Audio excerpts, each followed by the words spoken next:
前置处理和修甲型在上一期课程我们都学过了，这一期咱就好好去研究图单色，以及就是在日常我跟学员1对1的时候发生过问题最多，就是几乎只要1对1我就会讲解的问题，我在直播间集训课统一给大家去讲。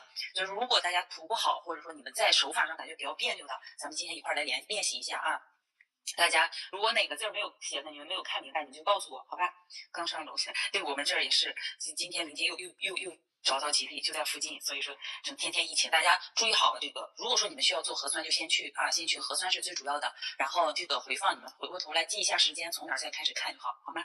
好了，我开始了啊。首先我们在涂色之前，大家应该都认识了我们的甲油胶，对吧？现在甲油胶有分为几种，比如说这种瓶装胶，还有一些罐装胶。瓶装胶、罐装胶包括咱们平常用的光疗胶呀，还有延长胶呀，等等等等，都是这种罐装胶。就是瓶装胶的涂刷方式呢，我们就是直接取开，用上面的刷子去刷就好了。但是像罐装胶的，还有一些固态胶，是不是？基本上我们用到的是咱们的光疗笔，光疗笔可以用圆头，也可以用平头，这个根据大家的习惯，好吧？然后接下来我们去在这个甲片上去练习去涂，在练习涂之前呢，我会先把手法统一给大家做矫正。如果你们手里有条件的，一定跟着老师一块做一下，好不好？然后我们把基础练习好了之后，我来再给大家讲解一下，就是我们这个指甲容易起翘的原因，以及我们在日常用胶的时候一些注意事项，好吧？争取就是在涂色里面能用到的知识，咱这一节课全部讲到。下一节课呢，着重就来讲实操课，就是在真人手上去怎么练习怎么做，好不好？来啊，瓶装、罐装，今天都会去教大家怎么去涂，因为之前同学有说，老师你把这个罐装胶的涂刷方式也给我们讲一下吧，今天都会讲，好不好？来，首先我给大家说几个注意点，我希望呢大家都能自己就是现在专业去找本子、找笔记一下，因为这些要点你们现在新手可能听见我懂。过2天又忘了，所以说最好是记下来，不一定什么时候都能用得到，好不好？首先是咱们注意点，就是在你拿到了一瓶新的胶，或者说你在日常用胶的时候，有哪些是必须要注意的？这个其实我有让大家在学习之前先去看，也就是我们日常的问题注意，但是在用胶里面有哪些注意比较重要的一点，第一个就是我们不管你是瓶装胶也好，还是罐装胶也好，你们在使用的时候，每次打开正常做，正常用，用好了之后该拧紧拧紧，不要这样开着口，就放那儿，有的时候一偷懒一放1天放2天。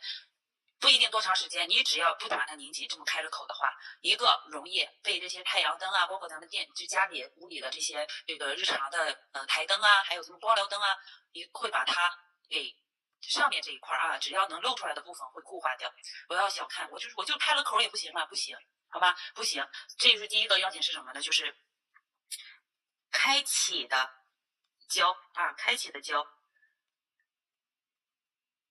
我先写。随时拧紧，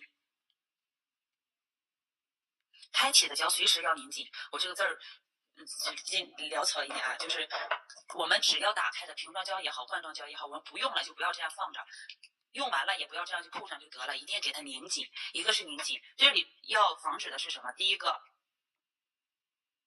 被灯不小心照到固化。我有的时候我字儿会简单写我稍微写一下，别让你们就是看不到我这个笔画，这个不对被灯照到会固化你这瓶胶只要出现了果冻状，这瓶胶你只要出现了一些果冻状或者是拉丝状，感觉不太那么油状的去刷了，你这瓶胶就废掉了，几乎来说就不好用了。所以说我们灯可能当时买的很便宜，你自己也不注意，但是只要坏掉了你又得重新买，咱这个钱就浪费掉，一瓶胶可以刷很多人，所以我们把这个注意到，好吧？第一个 A 写 A 吧，灯照到它会被固化。第二个，它会进灰尘，我好好写一下。开启的胶必须要随时拧紧，主要是针对防止这2个原因。第一个，被灯照到固化；第二个，瓶子里面会进灰尘。把这些灰尘你进入瓶子里面去，你就是再怎么刷上2笔出现2个颗粒，再刷2笔又出现2个颗粒，那反而会增加我们的操作时长。所以说这些日常注意点呢，我们一定要小心，好不好？包括其实说到这儿了我们就是再给大家强调一下，就是包括我们的刷子。这个大家可记可不记了就是我们有的时候瓶装胶也好，这个光疗笔也好，在刷的途中上面有个小颗粒了，比如说刷着这上面有颗粒，然后你会就是我们下意识的会用刷子把它给刮掉，对吧？刮掉之后，你要找个棉片，里面蘸上清洁水，不要干的啊，一定是有清洁水的情况下，我们把这个刷子上有毛的地方、有灰尘的地方给它擦掉，你再重新取胶，千万别有灰尘的又拿过来进入瓶子里面去了。1个2个粒粒你觉得没关系，但是你这种习惯不改掉的话，你这瓶胶用不了几天也就废掉了，好吗？所以说日常的这些注意啊，一定要注意好，这是我们要注意的第一个点，就是拧开的瓶子要随时把它拧紧。第二个要点就是所有光疗胶，什么叫光疗胶呀？光疗胶就是咱们只照灯才会干的胶，都叫光疗胶，包括色胶、彩绘胶、加固胶，这个还有什么等等的，反正就是这一类的胶吧。不是说光疗胶就叫做延长胶啊，延长胶只是慢慢被这么叫过来的，它叫光疗。但是我们那个美甲里面所有的胶都被统称为光疗胶。但是像这些干燥剂、粘合剂，还有咱们的晕染液这些，它不属于光疗胶，因为它是速干的。包括水晶甲它也不是，因为这些都是速干的，不需要通过光的照射，就是咱们灯的照它才会干。所以只要被灯照的都是光疗胶啊。所有的光疗胶，包括咱们平常用的调色板。还有什么呀？甲油胶呀，还有咱们彩绘笔，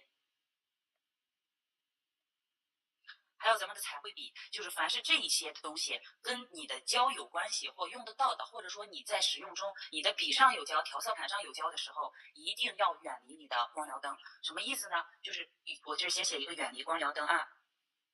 我先写下来，很多新同学不知道是什么字儿，是啥意思？要远离光疗灯，也就是说，不管在什么情况下，我们的光疗灯是不能放在我们眼前的。假设说，我拿这个小的举例，因为手机比较小，假如这是我们平常用的那个大光疗灯，在直播的时候，我已经发现过不止1次2次，我说过很多次，几乎只要是跟涂色有关、入门有关，我都会说你的光疗灯是不能正冲着你的。甚至有很多这个同学，或者说是我在有看到其他有做穿戴甲的，对不对？他们在桌面上直接就把灯对着自己的操作区域，这个样子是很危险的。如果想让你的笔、胶等等这所有的工具使用寿命延长，一定把你的灯放到一边去。你看我现在我的灯就在我的左手边，在我桌子的最边上。它这个就算照是照到我身子后面去，或者说跟我平着的，它是不会照到我们操作区域的，好不好？所以这些一定要远离啊。我们光疗灯你们可能感觉只有一点点余光，有一点点余光也不行，它也会照到，好吗？就是这些一定要注意好，都是注意事项比较重要的，好吧？这是我们在这个用胶的时候。涂色里面刚刚开始比较要注意的2个点，大家把这2个点注意一下，能听明白吗？大家听明白之后打个1啊，要打个1，打个1我就继续往下来，可以吗？没有不明白的是吗？就是希望你们能听到的，你们就注意。包括日常如果真要做顾客的时候，我们灯是朝向顾客的，不是朝向我们的，所以这样是会好一点，能明白吗？人呢？没有问题是吧？没有问题，我继续往下了啊，可以，好，只要有1个能听明白，这说明大家都没有问题。有问题你们可以随时打，大家不要担心，这个是咱们学习啊，咱不是小学生，还不好意思举手，或者说怕说错，没关系，有很多咱那基础学员哪个字没听明白，什么意思，该问就问，咱现在是学习啊，不是说在这儿就是弄着玩，都没有问题是吧？没有问题，我过了啊，这是咱们的一个注意事项，好了之后，咱就开始去。这个上手去涂，咱刚开始练习的话，都是在甲片上去练习，在甲片上练习的时候，练习好了，我们下一节再上真人手上去练习，好吗？好，来找好我们的甲片。我呢，为了让大家看得清楚一点，我在甲片提前打了一个底色，来。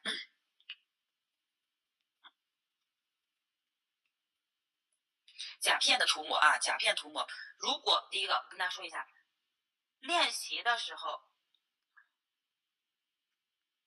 可以不涂底胶啊，这个我其实每次直播都会去说，练习的时候可以不涂底胶，我说是练习涂单色。但是第二个，做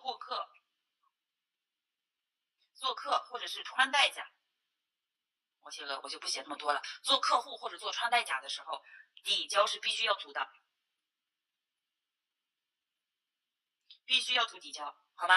这就是这两部分，在练习的时候是可以不涂底胶的，但是在做顾客做穿戴甲，只要到手上去是一定要去涂底胶的，好吗？不要说因为我做穿戴甲也是个甲片，我就不涂了，或者说你忘了这样怎么办？一旦忘了的话，就等着掉，提前跟顾客说好，你的甲片会容易掉，或者说你的这个甲胶可能会容易开边起跳，到时候提前来找我补一下，好不好？这是我们在甲胶涂抹前期准备的时候，然后我们在涂抹的时候有一个什么呢？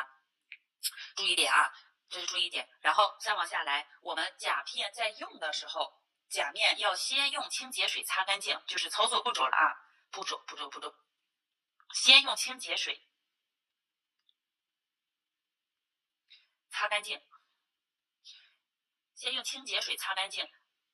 擦干净啥呀？擦干净甲面，也就是说，我们拿到一个新的甲片过来，你假如说我拿到一个新甲片，我想开始涂了，因为我比如说我在手上涂了护手霜，或者手上有汗、有水分、有油脂，然后呢，我就拿了这个甲托直接就贴上去，贴上去之后我就开始刷，怎么也刷不匀，怎么也会脱那个缩胶，为啥呀？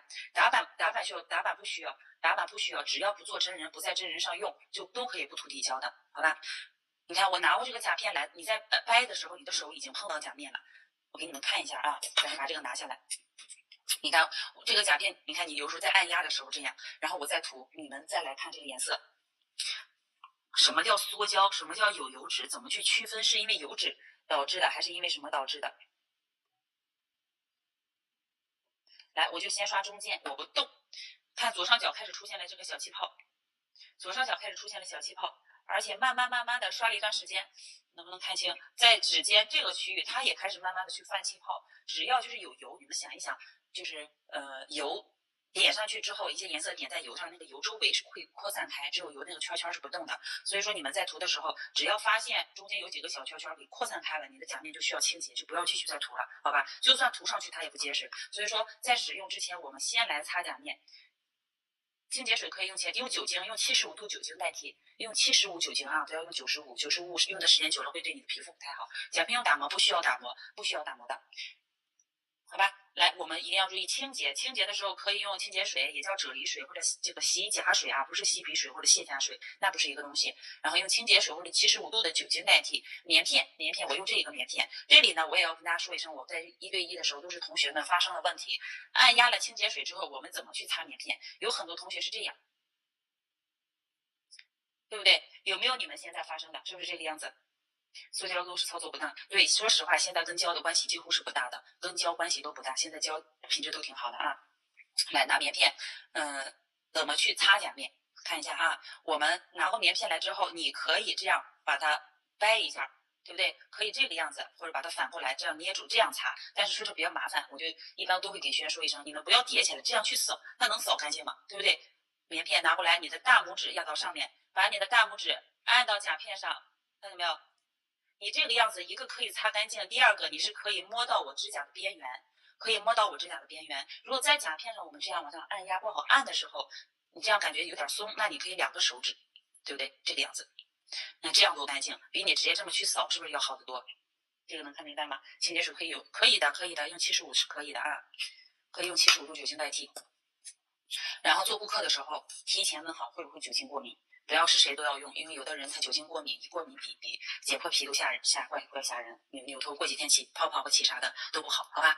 每个顾客养成习惯，就是我在那个教你们做前置的时候，我会说，先让你们去问顾客会不会酒精过敏，因为我们要消毒双手呀，消毒你的手，顾客的手，是不是？所以提前问啊。这个擦手的会了吧？就是擦甲面。如果说是一个顾客的手怎么擦呢？假如说拿我这个，我们拿着棉片过来了，然后感觉这层胶错了，或者没有涂好，我要把它擦掉，同样也是。你可以打开，我们用的时候先用一边这样，看见啊，也是大拇指过来，你这样子都试一下，你是可以摸到甲沟的，你就可以把甲沟里面的胶一块清理干净，然后慢慢再顺着甲面这个擦下来。这边用好了，把它折叠一下，再用另外一面，对不对？它可以反复用，不要擦一个手指扔一个啊，太奢侈了。好吧，这是我们在擦甲面的时候，这是很多新手同学会遇到的，我就提前跟大家说到怎么去擦，好吗？你们都试一下啊，一定要摸到，因为你如果说只是这样擦，你擦甲沟，不如这个样子，一个快，另外一个擦得干净，好不好？这是在擦甲面的时候会遇到的问题。擦完甲面之后，这个甲片就不要再动了。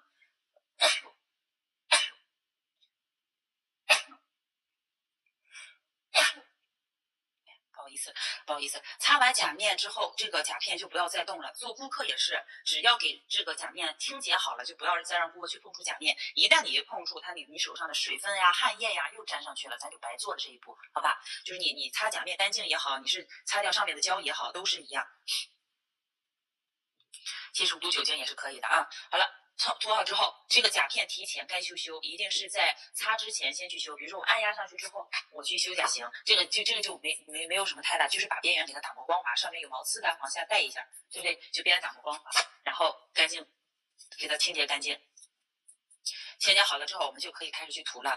以防万一你们自己怕遗漏的，你可以在甲面上先涂一层底胶。但是如果说你感觉自己能记住，那么我们就可以直接去涂色了，好吧？练习的话都可以，然后这个甲托呢，我跟大家说一下，就是你们可能平常会有用泥土的，就最早一批跟着我的学员那会儿都是用泥土，后来发现这个双面胶会比泥土粘的更结实，而且使用率会更高，就是这种双面胶大半用的，每次用把它剪下这么一块，然后叠2层压在上面，可以多次利用的，好吧？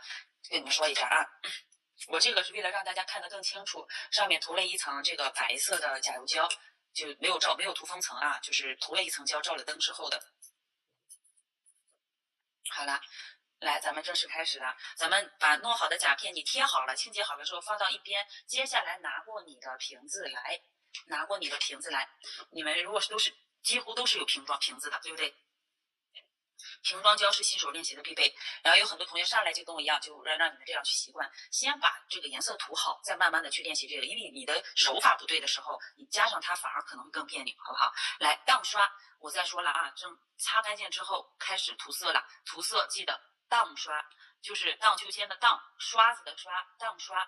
当刷是什么意思呢？在很多这个课程里面是没有这俩字的，就是在其他老师那儿，在我这儿从14年开始就存在这俩字，包括后期带学员都知道啊。当刷，来看一下怎么叫当刷。我们一瓶新胶，有的时候胶比较多、比较满的时候，抽出来它会往外溢，然后噗嗤的那种。所以说我们怎么去当刷，怎么把上面的胶给弄干净？注意看啊，刷子它是有2个面，2个宽面，2个窄面。先在瓶口的位置把另外一面先刮掉，看见没有？看一下啊，我再来一遍，我看瓶子吧。来，刮掉这边之后，不用拉到底，你再回来刮这边，因为你在拉到底的时候，这边又粘上去了，看见没有？这个，所以说我们分段去操作，你看一段，对不对？到现在来说，我们这个刷杆上的胶至少干净了吧？对不对？你就算再怎么刷，刷杆上的胶不会去往下淌，影响你这个取胶量，刷杆上干净之后，我们一般荡到这儿，荡到卡口的位置的时候，旋转，在瓶口去旋转，看见没有？旋转这一步的作用主要是把你瓶口这些比较往外容易溢的胶给它转到瓶子里面去，就是这么神奇。你就在转的途中，胶就会自己往下流。转的差不多了，我们把这个刷子，注意看这一步啊。有的同学就是，我想想你们怎么弄的来。你们咋弄的了？就是我们刷子也是有2个面，一个扁面跟这个刷杆，你看它是对应的，宽面对应宽面，窄面对应窄面。不要在刮的时候给它把这个弄成一个圆的，一定是一个扁的啊，它是一个刷子，就在瓶口看就是这样。或者我好像记得有的同学在直播我能看见啊，就是对一的时候就这样。尖尖的地方你根本就没有刷到，直接把它直接这样带下去，干干净净，你就再怎么刷它也不会淌胶，不会影响你去上色，好不好？有的封层你这样会有气泡，是因为你速度过快，你慢点来，而且你的那个封层肯定是一个硬度比较高的，比如说这些钢化封层，或者是它粘稠度高一点的，就粘稠度越高的胶越容易产生气泡，就是不要这样反复。你看就这样，因为我们抽出来是在瓶口只是这么刮2下，明白吗？并没有说上下去这个怼这个胶，你一怼，然后胶一粘稠，它就会有气泡，好吧？而且透明的胶格外的明显，你看有气泡没关系，刷的时候给它刷掉就可以了。好吧，到瓶口的位置旋转，刮掉刷子上的胶，都可以吧？这个时候我们再去取胶，取胶量的多少取决于你要刷甲面的多少。你可以开始先少取一点，然后一次不够了，我再取2次，对不对？就在瓶口取胶就好了，不需要，除非胶没太有了，我们才到瓶子里面去啊。基本上瓶口就可以解决掉，好不好？这一步大家是一个注意点，要注意点。好了。这一点注意好之后，我们就可以拿甲片开始去刷，先不要管要不要握在手里，拿过你的甲片来。这里有一个同学们会经常犯的点，你在刷的时候，我不知道你们用的是不是跟我一样的这个假托，就大多数1对1都是这样的假托，拿的时候不要这样去拿啊，练习的时候不要这么去拿，你这么着拿你自己都控制不好，它都不稳，你怎么能在涂色的时候涂稳它呢？是不是？你有个封层怎么刷都会有小泡泡，有小泡泡那说明那个胶你把它这样放在桌面上去蹬一蹬，把那个气泡顶到上面去。如果说那个气泡特别多，也有可能是你那个胶照到灯了，它开始变得特别的粘稠，特别粘稠就不太好弄了，好吗？正常来说胶不会有那么多气泡，就是你放在那一会儿，过一段时间它自己气泡也会弄掉，或者你们胶比较多又保证它没有照到灯的话，在墙面上不是在桌面上这么顿一顿，把气泡让它弹到上面去啊。好了，来就是大家在接下来用这个拿刷子的时候，甚至说接下来这个第一个是我说的拿左手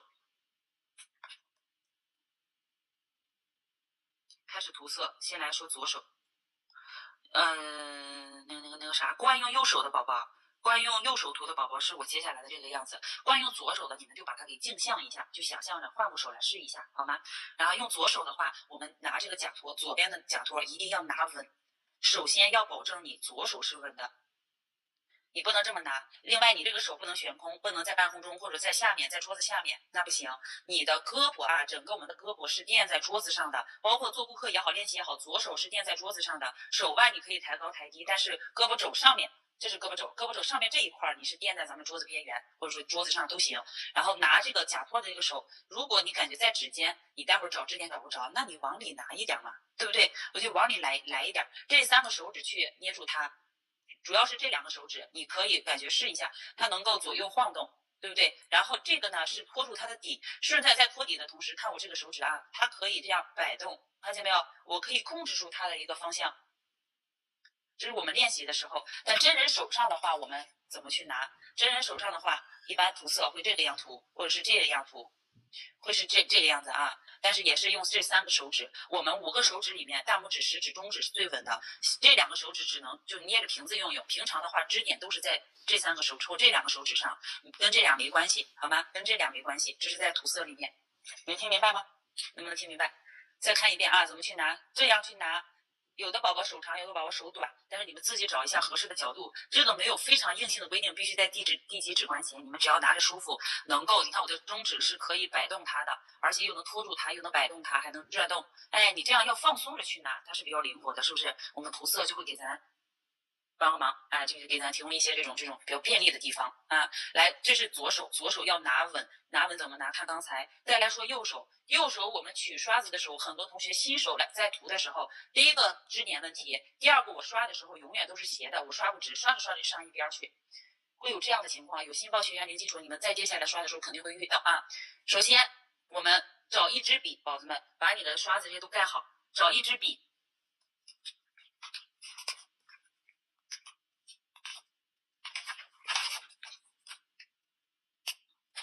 找一支笔，你就在这个本子中间画个圈儿。你们不想画的话，你就在假如说在桌面上，这就有一个圈儿，把你的小拇指放到你的圈上去。小拇指是不要离开圈的，我们不是在涂色的时候顺着这么连小拇指带着一块走，而是在涂色的小拇指做好支点不动，这个手大拇指和食指它再去动，明白吗？你们把小拇指垫到这儿。然后试一下啊，笔不是咱平常写字的时候，有的时候你们给我发视频，我一看就能看出来你的这个位置有多么用力。当你这用力的时候，你的小拇指就用不上力，你在走的时候刷子就不稳，好吧？把你的拿刷子方式放松。平常咱写字，我写字也是这样写，但是咱拿刷子的时候放松一点，放松一点，把小拇指你先垫在这桌子上，你试一下能不能先画一个短线条，我画到这儿。这儿能画好之后，我试试能不能从上画下来，一直滑到底下去。看我的小拇指是一直在这儿啊，它像一个圆规一样，我可以旋转，但是我不会这样去离开，好吗？这一步的主要作用是让大家去怎么找好你手上的支点，怎么去找你手上的支点。试一下啊，都试一下。很多同学支点找不好，你们接下来做美甲，所有的做线条、做彩绘。画这些卡通人物手都会不稳，所以说这个很关键啊！把你的小拇指垫到桌子，画一个圈垫上去，试一试。我在做的时候，看我又这样看我的手腕位置，就是我在画的时候，比如说我能画短线条是在这儿，但是我想画长线条的时候上面够不着，那这个时候你可以把你的手给立起来，或者手腕抬高。看一下啊，手腕抬高呢，从侧面来看，画短线条是这个样子，画高线条的时候上面够不着了怎么办？把你的手腕抬起来，小拇指支点往上走，看见没有？它变成一个点了，我再往下手压下去，是不是可以画很长？在真人上不会找支点的，可以的，一步步来啊。现在把你这个小拇指的感觉找对，它是大概在这个位置上，它不是在中间骨头这儿。有的同学直接就整个铺在这上面，我这样去刷，不对的啊，这不是写字，好吗？也还有同学用指尖去找的，你这样更不稳，我都感觉到别扭。直线会找我找的放到这儿，我直线会画，我可以画愣长，我也可以画弧线，看到没有？我也可以画弧线，我也可以走出 S 线。对吧？你试一下啊，试一下，用找水粘住吧，粘住吧。每次做顾客练习的时候，先粘上它，先粘住。来，这个会了吧？找支点，右手最主要的就是支点问题。不知道怎么找支点的感觉，怎么刷这个刷子就在甲面上，它老拐弯也不听话，一定是去把这个支点找对。支点这个感觉找上了，你就试着，就是在这个位置它在用力，我们怎么去放呢？放的时候我刚刚说过了啊，一般都是在咱们的食指和中指上，垫到这儿刷也好，你感觉在这儿的时候上面刷不到，把你的甲片可以往下扭一下，这么刷，对不对？你如果说在这一边，有的同学这个小拇指或者整个手比较有比较短一点点的，对不对？一般人不都说小手抓宝是不是？比较稍微短一点点的，那么我们可以把你的小拇指放到食指上，离着甲片近一点，然后开始去刷，都是小拇指刚刚用力的那个点，好吗？用力的那个点。别扭很正常，先找一找，一直找到你感觉到舒服放松的姿势的时候才好。小拇指不是一直是这种大直的啊，可以稍微放松一下，或者说这边直后，这个位置用力，反正你们自己找找感觉，好不好？短一截往上来，或者找一找你那个位置。你在涂的时候比较短一截的话，你到这儿，然后把手腕往这边拐，甲片往这边刷，往这边走，总会有一个点会比较舒服的，好不好？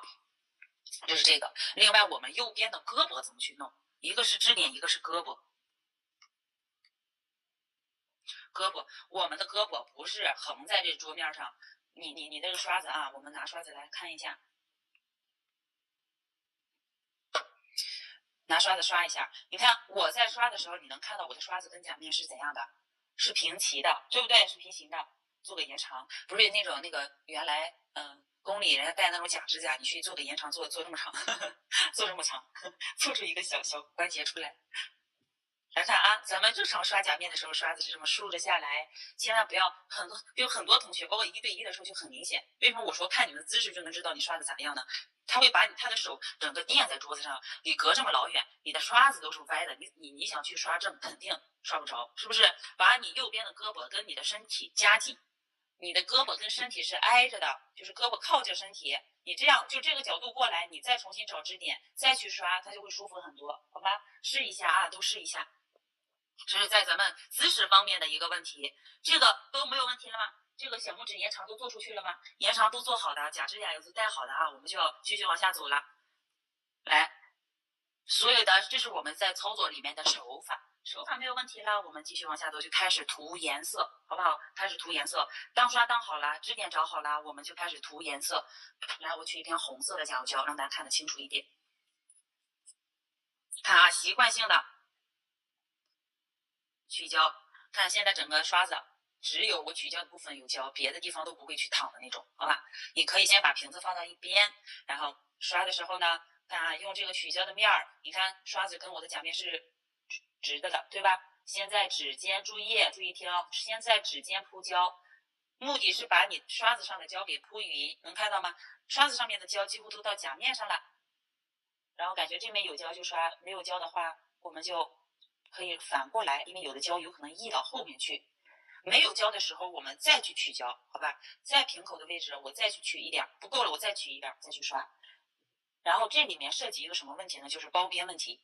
包边我们可以在整个甲面做好之后，我再去包边。你也可以在指尖大概铺一铺之后，哎，胶几乎没太有的情况下，我先把这个边缘给它包上。包边是轻轻的一点点，不要横着往里戳啊，不要横着就横着往里戳，不然底下也会溢进去那个胶，就是贴在边缘，这么轻轻的扫一下就得，扫一下一点点就够。然后整个这个地方铺好了之后，注意看，我们在涂色的时候，整个刷子的角度下去，从侧面来看，有的同学我会发现就是你恨不得得使多大劲儿去把这个胶给刷上去，刷完的甲面你看各种竖纹，对不对？轻轻的30到45度啊，30到45度，轻轻的去扫一遍，这个胶甲面就很匀，而且不需要把那个胶给刮得多么干净。有的人从胶从上往下，如果你们是一些老美甲师，怎么做都行。但是说实话，有个不太好的地方是什么呢？我拿另外一个这个甲片啊，我们提前涂好的。你看，同样我们前面的手法一样，都当刷，然后我也取胶，我刷子也干净，然后我在涂色的时候，我先从上面开始往下刷，很容易怎样？刷到下面的时候就没有胶了，有没有看见？这个地方就没有胶了，我再去取胶，你还得从上往下来。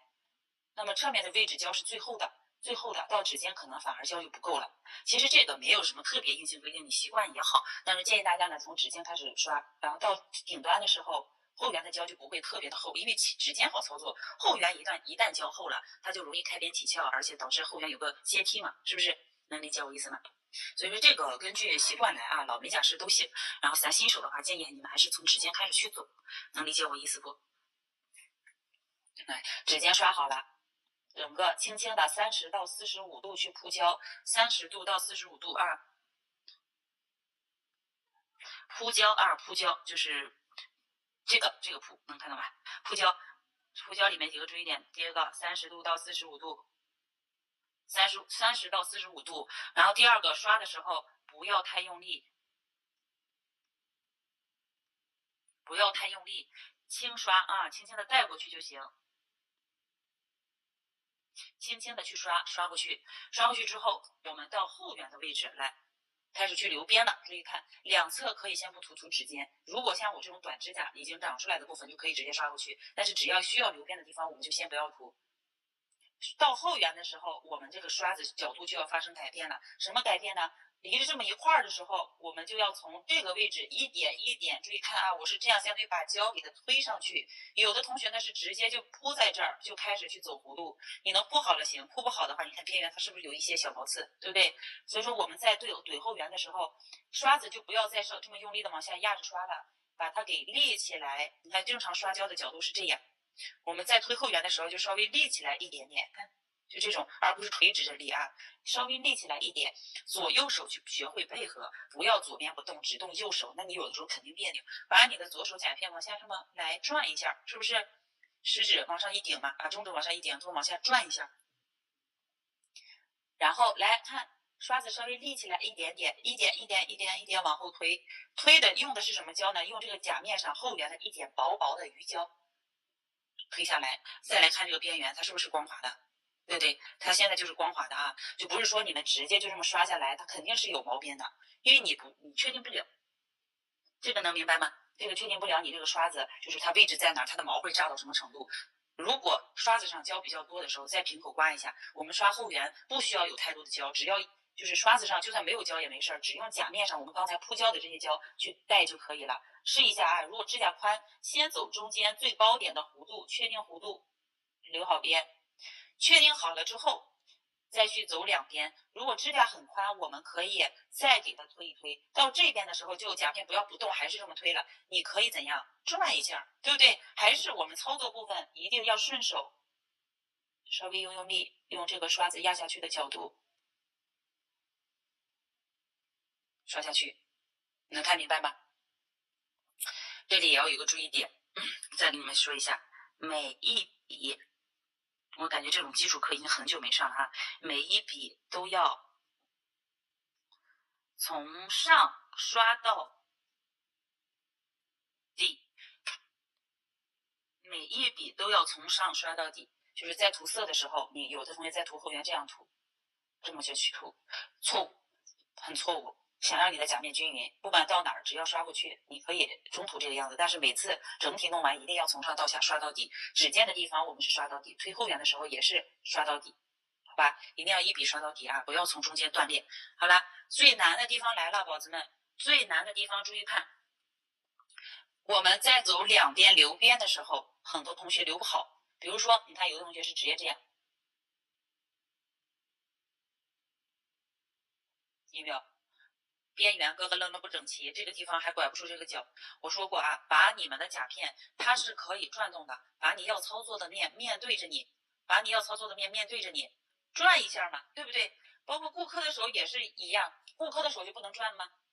我们在涂色的时候，拿着他的手涂侧面，我们看不见了，我们不会给他转一下他的手，再扭过来再刷这边吗？一个意思啊，一个意思。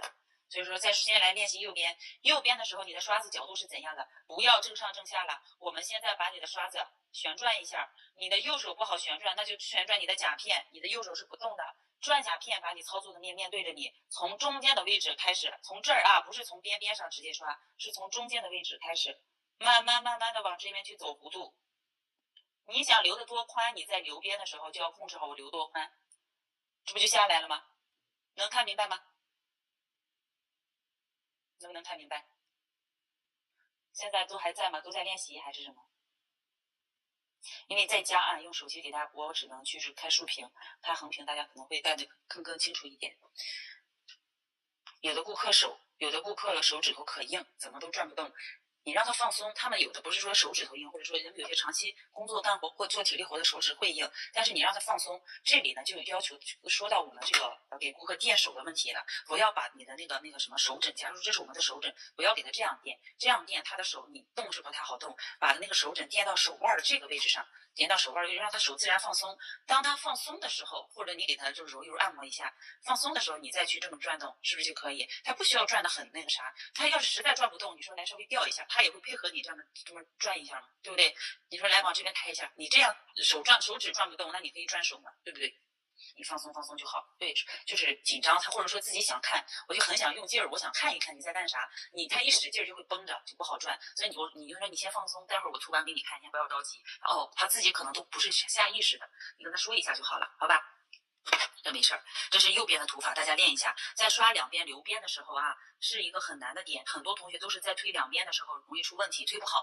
也就是说，注意点推两边的时候，第一个学会转动你左手的指甲，它可以左右这样扭动着转，就是手腕，你看就这个样子，对不对？也可以上下配合着来啊，也可以配合着来。你不碰他手挺放松，一碰他手就硬了。你就问问他们，你说是不是可激动？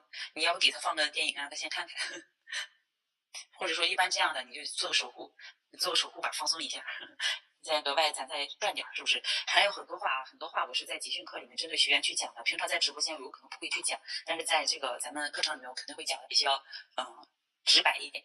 尤其是很多顾客上面的问题，我会非常直白，大家也不要介意，好吧？因为大家以后都是要通过这个挣钱的。好了，我再来刷一遍啊，我连贯性的推后缘和刷右边，看一下。去了胶之后，先刷后缘，刷到这儿感觉差不多了，我该去留边了。这上面有多余的胶，我在瓶口先给它刮一下。没有多余的胶，后缘一定要少量的胶，你在平铺着，你有可能看不见。那你得把甲片我们往这边立起来一下，我能看见这个边，我再推到哪？推好之后刷下来，然后右边我直接习惯性的就往这边转，刷子斜向角度开始慢慢去给它留这个边，能看清吗？我怕用透明的你们看不清啊，所以我打了一个白色的底。你看这边弧度不就有了吗？对不对？然后你观察一下，你看我从头到尾为了让大家练习留边距离、安全距离都差不多，唯有到这儿的时候我就没了，是不是？那这边也是一样，左边我们会转甲片，左边我们会转。右边我们会转，左边也是一样。你不要说左边我就会只能往这边去刷了，把你的手往这边调一调。这个时候就要用到我们的中指给它掰一下，看啊，往这边掰一下，上这边来。你要能看见你操作区域。这个时候我们刷的还是这个斜向角度，右边是这么斜着走，左边是这样斜着走，而不是竖着走啊！不要跟甲面竖着走。宝贝，切一下网试试，刷左边的时候斜向。不要，还记得还是这句话，不要从边缘直接往下勾，你会把你刷好的位置给破坏掉。从中间的地方慢慢往两边去拉到我们需要衔接的位置，开始往两边去带啊，这样去带，好吧？再来看一遍，如果感觉手不舒服的时候，稍微调整一下。先不要管甲面匀不匀，你们先把边缘留好，我们再整体去铺匀甲面。这里我要马上拐弯了，拐弯的时候，宝子们注意看我左手，我接下来我的右手可以说几乎不太动，动的是我的左手，这是你们为什么留左边的时候不好留，边缘容易咯咯楞楞的原因。注意看啊，注意看我左手，我把它这擦一下吧，让你们看清楚一点。就是我不先不找左边的对称，假设说我两边需要留的宽一点，从头到尾都需要留这个安全距离，怎么弄啊？这一看啊，左面怎么走？看我左手，注意看我的左手，就是拿甲片的这个手，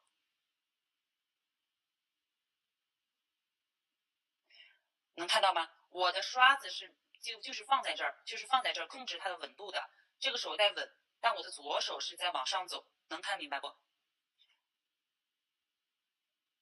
再看一遍啊，再看一遍。我在刷的时候，你比如我就想留这么宽，你下来不就这么宽的吗？那我想留再窄一点，或者说我就留一半。好，看左手啊，看左手，我留到一半。好，我到这儿停了，看见没有？是我的左手在带着甲片在走，左手带着甲片在走。真人指甲厂，哎，假如说这个模特我在刷左面的时候也是一样，往下刷。是不是可以给它手指往下压、往下抬？不要一味的只是右手在动，因为我们手都多多少少它有一个就是位置上的一些控制缺陷，不是缺陷啊，这是正常。所以说我们需要左右手配合着来，好吗？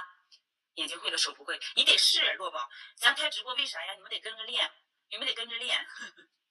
不要只是我在这说，你们就看看得了，看了永远都没有用的。看上10遍，你光脑子有印象，但实操肯定会出现各种各样的问题。当你实操的时候，发现我一说，哎，很多同学就比如说，我就让你们把这胳膊，来，你把胳膊夹紧，哎，一夹紧，哎，这样好像舒服好多，就是这个意思。你自己不试，永远不知道我说的这句话什么意思，好吧？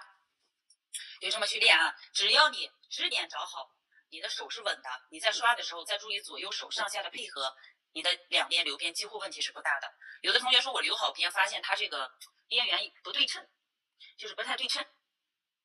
为啥呀？这个东西没办法控制，你需要就是在做的时候，我这边留这么宽，那这边我也会下意识的留这么宽。那你不去那个下意识的留，你就随着自己的心情或者随着刷子，让他有自己的想法，让他自己走。必然边缘不整齐，怎么去找整齐呢？这后缘不是甲片边缘有个边边嘛？有个边边，这就是我们的参照线。那你就跟你的参照线去做一个平行，能做平行吧？是不是？你现在第一次刷单色，觉得自己有进步。挺好，多练多练啊，多练习就好了。所以什么东西都要多练习的。这个两边留边都会了吧？把边缘留好之后，我们再去怎样？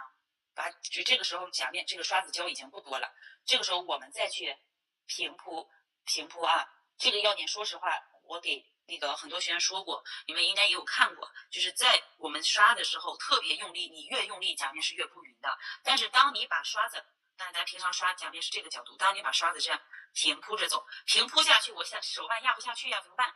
把你的甲片配合着来往上转一下，指尖往上翘，刷子现在是平行的，然后轻轻的刷下去。你再看你的甲面匀不匀？再看看你的胶匀不匀？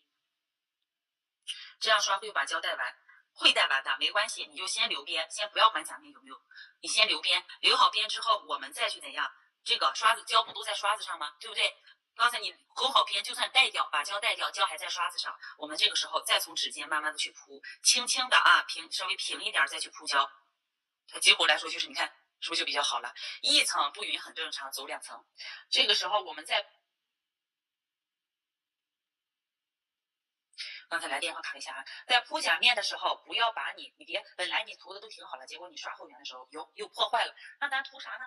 对不对？涂啥呢？来，我们慢慢的后缘的地方，你可以稍微保留，可以不用靠的那么近。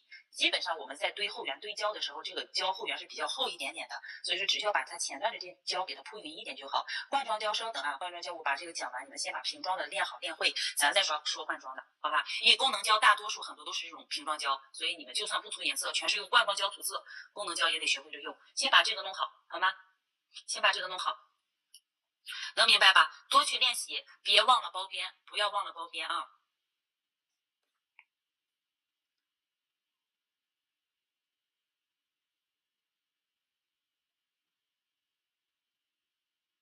你们有没有在练习啊？哎呀，手歪了，有没有在练习？稍等啊，我把这个，你们这个平常练习的时候怎么练呢？就是不用说非得我就一个甲片练习一个留边，一个甲片练习一个留边。刚开始的时候我可以擦干净甲面，一定等水分干透啊，水分干透再去铺胶。我可以就是在这儿，假如说我的指甲是短指甲，那我在留边的时候，我是不是可以留到这儿？我在这儿练习一下，咱得学会省一点。尤其疫情一爆发，我现在终于知道我平常有多么的浪费。这一层刷到这儿，照灯，然后或者说你不照灯也行，我大概能留好短指甲的边边，这不是一个小短指甲吗？还有长指甲的方形甲，好，我就练习去方形甲。因为前端没有方案，我着重说的是后面方的，我们怎么去弄？你看，你平着走是这样子的，我们只需要有的时候走侧面的时候，把你的刷子怎样，或者把我们的甲片稍微转动一下，拐弯的这种不也就有了，对不对？左边也是一样，右边拐，咱左边得拐呀。用左手的甲片，看见没有？这一个方形甲片，这不方的又来了，就这么去练习啊。都预备好几瓶功能胶，练习的话买这种白甲片嘛。这个甲片是透明的，宝贝儿。我是刷了一层白色的那个甲油胶，为了直播让大家看得更清楚一点，所以我刷的白色甲油胶。你们知道，就是自己在透明上练就行，好吧？在透明的练就好了，就是一层一层的各种各样的后缘，什么样的有椭圆的，有方圆的，有方的，还有宽的，还有这种特别尖的，都在这样去练一下。一个甲片多次练习，不要浪费，一个做一个，一个做一个，咱太麻烦了，好不好？后缘一点，老是不平，后缘不平是因为你在推后缘的时候，比如说我在推后缘的时候，你的刷子你看不见它在推哪儿，你只要把你的甲片往这边转一下，就是你坐在这儿，你刷，你看你们平常刷可能是这样刷，对吧？我也看不见我的边缘是齐还是不齐，但是你不会把这边往这边调一调吗？调一调之后，刷子推着胶走，不是说刷子的边缘直接往下刷，推着这个胶走，因为有很多便宜的胶，刷子也很硬，刷那个毛也很硬，也不太好用。你看，推着这个胶，用胶去怼出它的后缘来，能看到吗？近一点看啊，看我在推着这个胶，用胶去让它自己流平。感觉这边高了，那我就把这边抬高一点；感觉这边高了，我就用胶把这边往上怼一怼。你看，是不是就整齐了？不管怎样，它后缘都是一个流畅的线。有个棱，你后缘有个棱，是因为你后缘胶量太大。胶量太大，这就是为什么让你们先在指尖铺胶，到后缘的时候，如果有多余的胶，先刮一刮，再去推后缘。这后缘只要胶厚了，就会有道棱啊。就是如果说你看我现在很多同学，我上来用这么多胶，我去推后缘，前端你又特别用力的去刷，我这个位置也会有凸起，能看到吧？是这个意思。你一平铺就坑坑洼洼，手不稳啊，把手平铺着，这样慢慢的去刷下去。而且如果甲面本身就坑坑洼洼不匀不平整的话，你再怎么刷都无济于事。所以说底胶是必须要涂的，然后做好建构，你就是只要有建构，你怎么刷都挺好看，好不好？得多练啊，得多练，就是把我所有说的注意点一定得注意上去。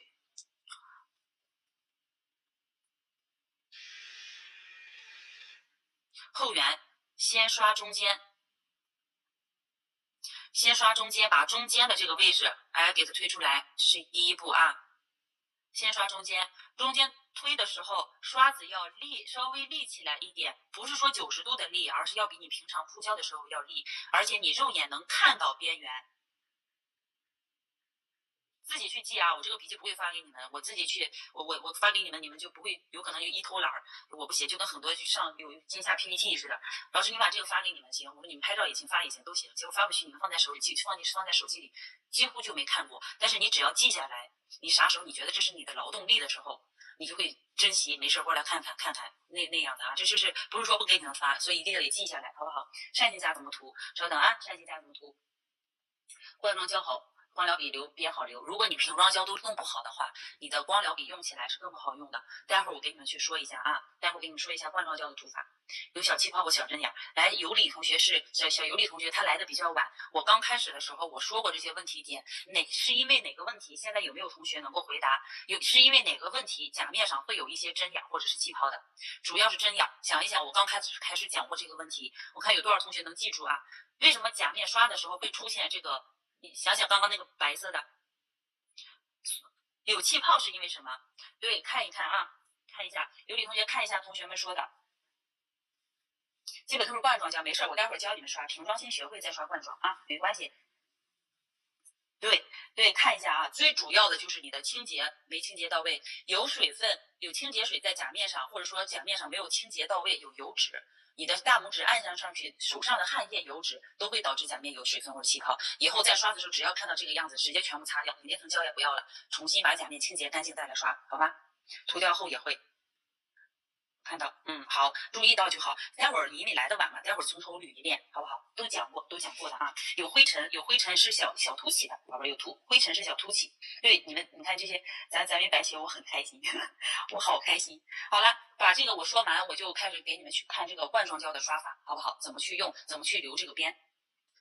真好，真好，这个是有回放的，回放是永久生成的啊。你们现在看也行，待会儿先继续往下捋，因为接下来我要教你们刷罐装胶了。罐装胶用完了，到时候你们前面没有看到的，再捋过头去看之前的这个回放，好吧？后缘啊，先刷后，先走中间用这个立起来，然后推着胶走啊。别忘了是推着胶走，它不是怎样，不是用刷子去刷出那个边，是推着后缘的那一点点胶去走。这里要注意胶量不要太大。我写字大家能不能我一边说一边能看懂？是不是？胶量不要太大啊，胶不要量大了，胶量一大就会有阶梯，就是有一道棱啊。你们刚刚宝宝说的棱，就是也叫就是小阶梯，明显看到它有凸起，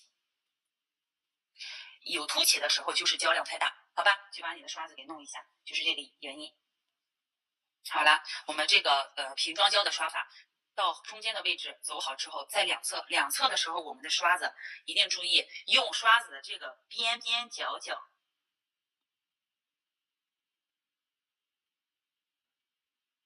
啊，这是一个小刷子，对吧？刷子我们用什么？用这个角去勾两侧的边，右边用这边角，左边用左边角。在刷的时候，注意你的刷子不要跟甲面是平行，这样垂直就是平着的，它是这么竖着角度，你刷子也是竖着角度去走，不行。把你的指甲稍微转一下，转一下。如果你刷子是直的，那你把甲片转一下，对不对？但如果是刷子是斜的，你就得把这个，总之左手都得转一转，用刷子斜着这个角度，注意啊，跟甲面是斜着的。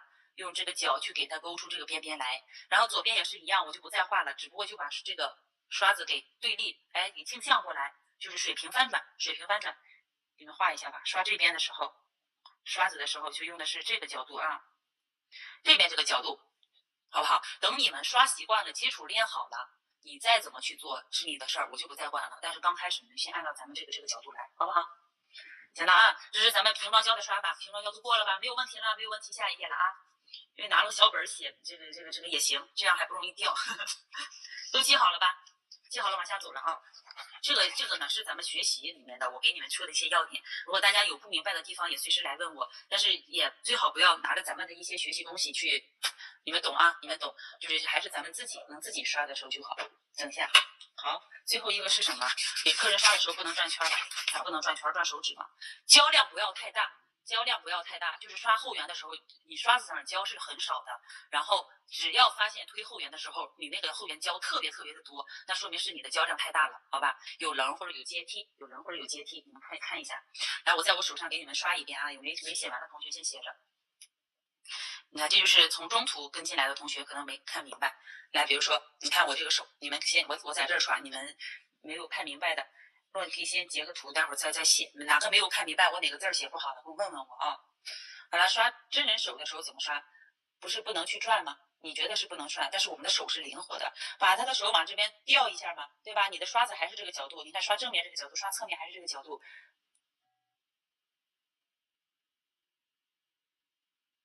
下来了吧？对不对？左边也是一样，我这个手上有油脂，待会儿绝对起气泡或者缩胶。下来了吧，对不对？都是用斜的，你看从正面看，我是不是斜着一个角度，这么斜着过来的，被刷下来的，用的这个边角去勾边，勾好边之后，我再整个甲面去铺一铺。来，现在我手上正好有油脂，过一会儿来看看啊，能看到边缘的这些后缘，它好像要溶解的那种感觉一样，这是甲面有油脂的原因。能看明白吗？能看到了，看到就好，可以了啊，可以了。还有问题吗？快，没写完的抓紧说一下。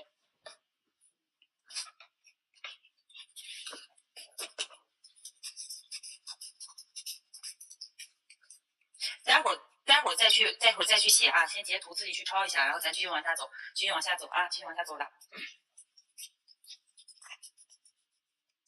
翻页了啊，快没截图的截个图，反正回放一直有，不用担心，咱又不是说课程结束就没了。行了，下一页了啊。接下来我们要刷罐装胶，多在甲片上练习一下，甲片是可以练到技术的，不是说，然后明天我们不是在真人手上会教你们去实操嘛，所以说今天先把甲片的这些都练好。不管你们是有瓶装胶还是罐装胶都一样，瓶装胶跟罐装胶刷法会有所出入，瓶装胶可能会从指尖开始铺胶，罐装胶呢我们需要从后缘去往下带了啊，从后缘往下带，然后前缘的胶会比较厚，因为罐装胶相对来说会比较粘稠一点。好了，来，接下来是咱们的罐装胶，我待会儿给你们写一些小要点。其实你们只要瓶装会了，罐装胶就是看你们的手法问题了。用的是什么？用的是咱们的光疗笔。光疗笔在使用前后一定要提前先润笔。一旦你不润笔的时候，你看你再刷下去，你看这是我昨天用的笔，没有洗笔就放在那儿了，笔毛是不是分叉一绺一绺的？你在刷的时候，你就算轻轻的刷，这些痕迹里面会不会溢进胶去？所以说再出来的这些胶呢，它就会怎样？不平整，甲面不平整。所以说我们笔用之前啊，写几个注意点。注意点一，笔使用前后，你们可以写一下啊。笔使用前后有的时候有点错误的字儿，不要介意。笔使用前后要洗笔，这样写，直接就写洗笔。一定记得，使用前这个洗笔我指的不是说必须要用洗笔水，使用后是必须要用洗笔水的。但使用前我们可以直接用清洁水，因为咱不是给它润笔了吗？就是给它。那个叫啥？用完之后洗笔水洗完，用底胶给封笔了。封笔在用的时候用清洁水就好，但是都是要跟洗笔有关系。先洗一下笔，然后这个使用前的话清洁好了，用底胶润笔。有润笔凝胶的就用润笔凝胶，无所谓啊。我这里说的是大众都会有的东西，就是用底胶去润笔，把笔给润透再使用，好吧？哪怕你看我的笔没有清洗，我直接你看它是这种，一下去。慢慢这种情况下，你再刷胶就不好刷。我们取咱们的这个调色盘，底胶，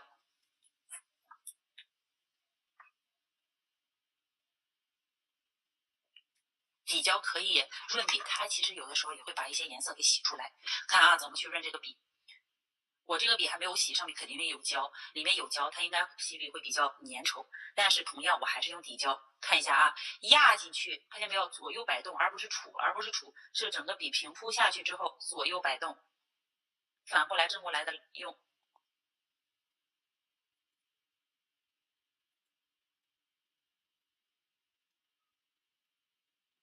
好，现在再来看这个笔，我再去刷，我再取色也好，刷胶也好，看见没有？它会自动的就回去，你这个时候再用，它是不是甲面就会好用很多？所以说，平常不是你的笔不好用，是你没有做好笔的保养，好吗？你这个时候再薄刷也好，正刷也好，都一样的。这是我们第一步，用笔上面我们要先去把笔给润透，润透之后再去涂色。罐装胶使用方式啊，来看后缘怎么去留它的那个边边。我还是取一瓶深一点的色胶吧，让你们看清楚一些。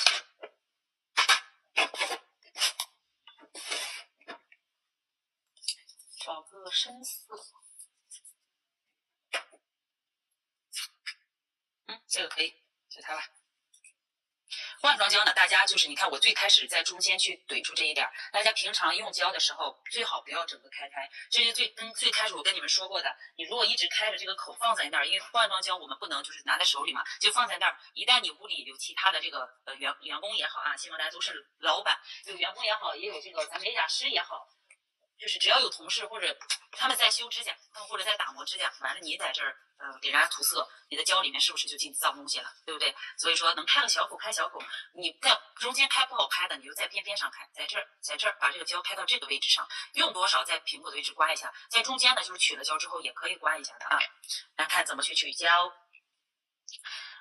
笔上不要有过多的底胶，你看，当你笔上底胶多的时候，你取的这个色胶它会挂不住，它自己会流掉，的后边的那个位置。所以说每次底胶润完笔之后，稍微的把上面的那个底胶给在那个棉片上蹭一蹭，只要里面外面润透了就好，不需要挂有太多底胶。然后取色胶的时候，你看这一瓶呢，因为我是在中间开的口，比一下啊，找一个在边边上开口。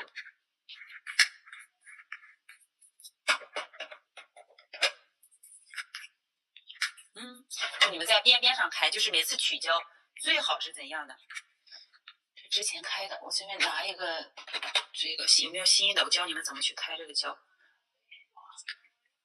就是勾着这个边，贴着这个，哎，这个吧，它都会有一点意啊。来看，我们在取胶用胶的时候，最好是贴着它那个边去勾胶，这个样子呢会比较好用。然后如果是你们的那个固态胶的话，就看情况了啊。来，你看取胶怎么取？我们贴着这个边去勾起这么一坨胶来。然后这个说实话，取胶的方式根据每个人喜欢，有的人我就是喜欢这样。我就喜欢整个平，然后我再把多余的这样刮掉，有的地方没有问题，你也可以直接我就在边边上，我们就勾起这么一坨胶，这样呢反面是干净的，只有正面这有胶，我们用的时候就好用，好吧？所以说你们开口呢最好就在这儿开，在平口的位置我勾起这么一坨来，然后我再去刷胶就可以了。然后这个呢，只要你这个，因为我是搬运，肯定是这是我从工作室往家里搬的时候，到处扭给它扭到了啊，这好多都有点溢出来了。平常的话，咱这一胶一般都没事儿。然后要擦的话，连瓶盖里面、外面都一块擦干净就好了啊，不然你只擦一面，它一蹭又蹭上去。我先不擦，咱先涂色。然后瓶装胶的话，教大家的是先从指尖开始去铺胶，从指尖开始铺胶。罐装胶呢，就是按照习惯以及这些最终的这个效果来说的话，我们不用说必须从指尖铺，你可以直接在中间，或者说在中间把胶给怼上去，怼上去之后。啊，再把整个前缘后缘，或者说整个甲面的话，或者说哎，先把胶铺匀，永远都是先把甲面上的胶给铺匀，铺匀好了之后，哎，留差不多，我们再去留它的后缘的边。但是你们如果用平头笔的话，你直接这么去平着往前推，推出来的它就是一个横线，对不对？但我们要的是弧线，所以说你们不需要再去用这个笔，你再用力去压的话，胶又容易给刮走，因为光疗笔嘛，对不对？它也跟平装胶不一样，所以说我们直接就是按照咱们最开始学的手法。刷直接从左边右边开始就给它留边，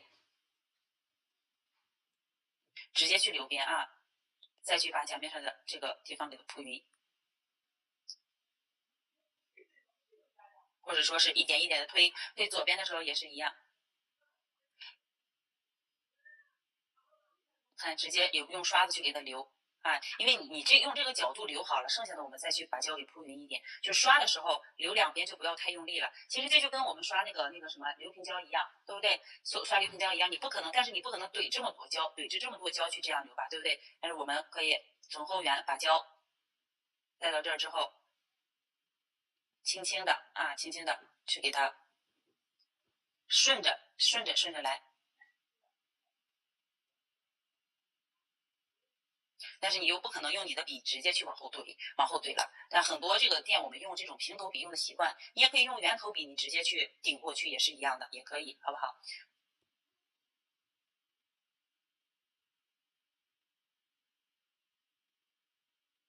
慢慢的刷啊，然后把你的笔平铺着来，不要再立起来。当你立起来的时候，你这个胶就刷没了，看见没有？就被刷没了。你只需要这样平铺着，把胶再给它铺匀就好了，好吧？平铺着走。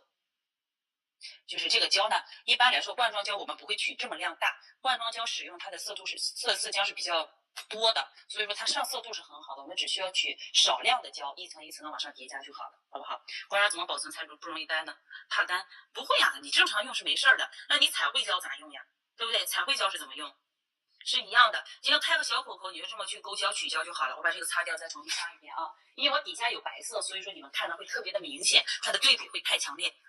但是正常我们涂色的时候，因为指甲是一个偏那个透白、乳白或透粉色，所以说一般是比较好刷的。我在我指甲上再给你们演示，明天呢我再给你们去真正在顾客手上啊，不是顾客，在模特手上去刷一下，就少量的胶就好啊。刷后沿不需要有太多的胶，你看就是薄薄一层就好，不需要堆量太多。你看，如果你直接这么推，或者说你稍微用点力给它压过去，它有一点点弧度，对不对？有一点点弧度，你也可以直接就是从中间就开始往两边去勾，然后一边勾一边留边，然后留好边之后，甲面先薄薄的铺上一层，铺好这一层，我们再去堆第二层，对吧？化妆胶因为上色比较好，你算薄涂，我甲面没有涂底胶啊，所以有个愣愣的甲面。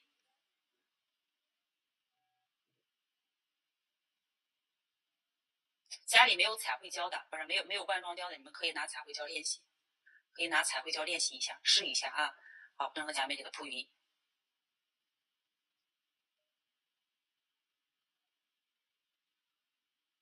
不管用什么胶，其实它的原理是差不多的。铺好这一层之后，我们照灯再铺第二层。好吧，就这个意思。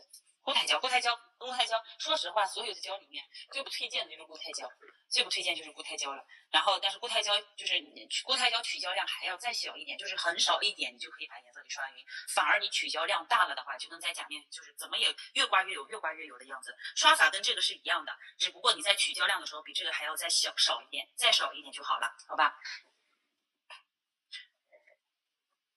涂几遍决定于你想要的颜色，而不在于胶。如果说这瓶胶就算它好涂，你觉得一遍的效果就是你想要的，那你不需要涂2遍，是吧？这个具体涂几遍主要是看效果，而不在于说因为你这瓶胶的颜色怎样。哎呦，我就觉得2层挺好看的，你非得给我硬塞给我3层。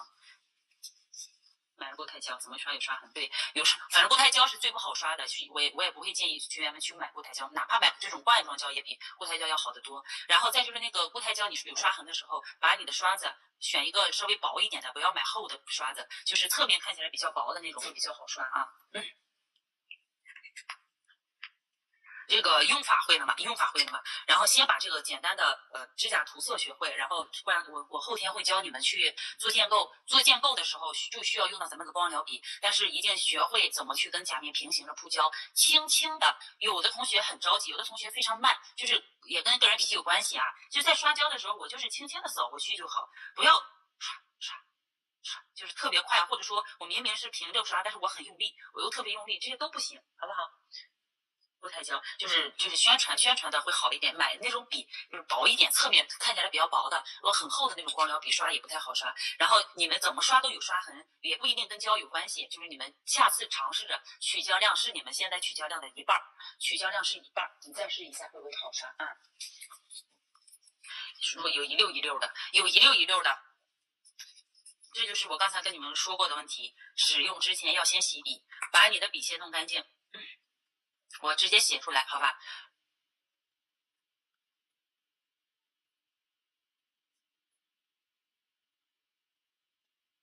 有刷痕的原因有哪些？第一个，洗笔不彻底。也就是说你的笔分毛，那个毛没有洗干净，里面有大量的胶，第二个，没有润笔。第二个是没有润笔啊。第三个，取胶量太大，你们自己去分析一下是因为什么原因？我好像写反了，取胶量大啊，取胶量大。刷瓶装胶也会一溜一溜的，少取勤取胶能好点，是的。看看是哪个原因，洗笔不彻底，里面有一些脏胶，就算你润了底，它还是有一些脏的、硬的，不好弄，就是笔毛不好用了，你需要再彻底洗一下笔。第二个，使用之前我的笔之前有没有润好笔，用底胶去润笔，润笔完了之后那个笔毛是柔软的，在柔软的状态下，而且根根分明，它自然聚拢度也好，你再去取胶，少量取，这是那个罐装胶，但是固态胶的话一定注意，就是量一定要少取，就跟咱们同学说的似的，要少取多次少取，分多次少取啊。就是固态胶它的那个色浆度是最高的，就是越粘稠的胶它越好上色。市面上的胶怎么去区分？其实都是天然树脂啊，还有一些色浆等等其他的一些组合成分。唯一不同的就是有的色浆多，有的色浆少。有的色浆多了，它可能造价就高，成本就高，所以它上色度也好。但有的就是我就是省，那成本低下来，你在刷的时候也不太好刷。以后咱们买颜色的时候，如果你们能试的话，最好试一下那个浅色系，不要去看别人家的红色刷的多么好。所有的胶红色都很好刷，这些深色都很好刷，只有浅色才能辨别你的胶好涂不好涂，好吧？你看我给你们当时去试胶的时候，看我当时去试很多一些罐装胶呀等等的啊，我都会去买一些浅色的颜色，比如说白色、沙色啊，我来试它好涂不好涂，这种浅色系，没有去用什么这种很那个深的颜色啥深的颜色都挺好刷的，不管是什么胶它都挺好刷，好吧？罐装胶里面有套装，罐装胶我不卖胶的，但是我帮你们去选一选可以，或者说帮你去厂家问一问也可以。就是你们自己买，从哪儿买不是很贵嘛？我会帮你们买一买的，就便宜一点。白色一开始刷一，对啊，你上来就选了白色，白色是所有那个胶里面最不好刷的一个颜色，这也是我们买胶的时候最需要试色的一个颜色，好不好？罐装胶也有套装，罐装胶我会推荐给你们一些，但是如果你们从我这买，我给你们从厂家那弄点便宜的也行，就是同样的胶可能会便宜一点，就是厂家报给我多少钱，我给你们加多少钱，就是我先问有没有运费，有的时候如果需要运费我也告诉你们，不需要运费我也会告诉你们，好吧？就是厂家给我多少，给你们报多少，就这个意思。反正就是我买东西可能跟你们买会有一点点差价。近期可以发货吗？如果买胶的话是可以，上完瓶装胶上面总有小颗粒，你要一套罐装胶，你要什么牌子？你要什么？你看好了哪个跟我说，我给你去找，然后你再对比价格。如果确实我这便宜的话，就从这儿弄；如果我这没有别的地方买的便宜，就从别人这儿买，好吧？从最近可以发货，发货问题那个看产品，有的产品可以发，然后有的产品不行，但好像都还好。待会儿吧，待会儿下了播，咱先把课程弄完，然后你们看看在内容上，在咱们这个里面有什么问题？没有问题的话，现在正在直播间还在看的，或者说你们正在看完回放的宝宝啊，今天的作业就是说这节课的作业，就是在甲片上刷出3个甲型，就是什么意思呢？来，我给你们演示一下。我需要你们在，不管你用罐装胶也好，瓶装胶也好，无所谓啊。我需要，首先你铺胶要均匀，然后要3个后缘流边甲型。后缘的流边，第一个后缘的流边是这个形状，注意看，你可以分成3个甲片，你也可以在第一层我用个浅色，再刷一个最后缘的形状，第二层照完灯之后用一个，比如说红黄蓝，用3个颜色在中间留出第2个后缘边的形状，第3个在指尖位置也可以在一个甲片上做，也可以分成3个甲片，好吧？但是注意啊，我们这里我说到最后了，忘了给大家说一个很重要的点，就是我们在涂色后缘流边，哎呀，我这个字写的。后缘流边的安全距离，这个很重要。安全距离，安全距离，我这个嘴边写潦草，1毫米是最宽的，这是我给你们的一个极限，是1毫米，最好能做到什么呢？0.5毫米。就是普通的这种流边，0.5毫米，就是1毫米的一半，这个就可以控制在0.5毫米以内，没有也不行，直接涂到肉上去也不可以。1毫米是顶天，或者说对你们要求就是0.8毫米就是顶天，就是完全不能超过1毫米，好吗？尤其后缘还有两边的距离都是如此。明天我在真人手上做会给你们去看，然后等到周4的时候教你们做极致单色，我再教你们怎么去把后缘做到没有边，好不好？1毫米大概多大？找个尺子去看看，或者手机上不是自带的那种就是量的仪器吗？1毫米多宽呀？找个尺子去看看，好不好？我现在我家也没有尺子，他这也没有，你们去找个尺子去量一下啊。就是1毫米是顶天宽了，就是1厘米的1/10就是1毫米，1厘米我们指甲宽度大概1厘米，然后1毫米就这么一点点。就是这个，然后我再给你们说一下作业的情况，然后那个都教一下，好不好？都教一下。你们愿意不要就无所谓啊，不用1个、2个、3个甲片都行，也不用去涂这个白色打底，只要把那个边缘不要你涂好了之后拍这么大远的距离给我，我又看不清，你又不发原图，也别拍美颜，就原相机近一点给我看。第一个形状我要的是这种。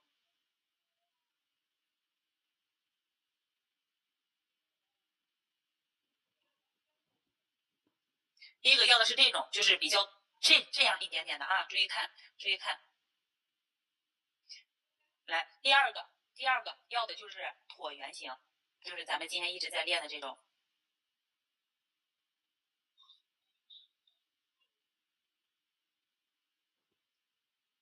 不能说椭圆，应该叫它圆啊，应该叫它圆。而且你左右是要对称的，你别发给我一个那个左边愣高，右边特别低的那种，不行。首先对自己要求高了一点，然后当你自己发现不了问题的时候发给我，好吧？不管你怎么刷，然后只要边缘干净就好。只要边缘干净，你们的手法问题就不大。所以说这是一个双向的。第二个就是这种半椭圆一点点的，第3个就是要方圆。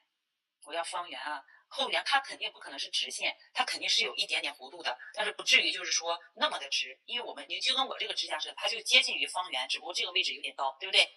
两侧是这种方圆的，所以多种甲型都要练，不要多，你们一样的给我1个就行。但是注意操作时间，不要操作时间特别长，你别涂个这个，你涂上半个小时刚开始练习还行。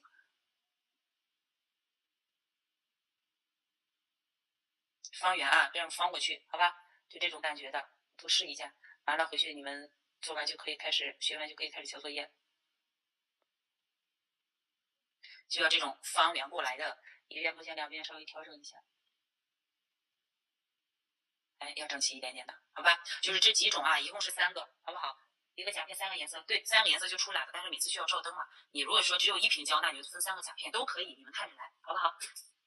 越看不出来越好呗，不一定，不一定。就算看不出来，它也是有安全距离的啊，它不一定就是说直接全怼在肉上去的，不是怼到肉上去的。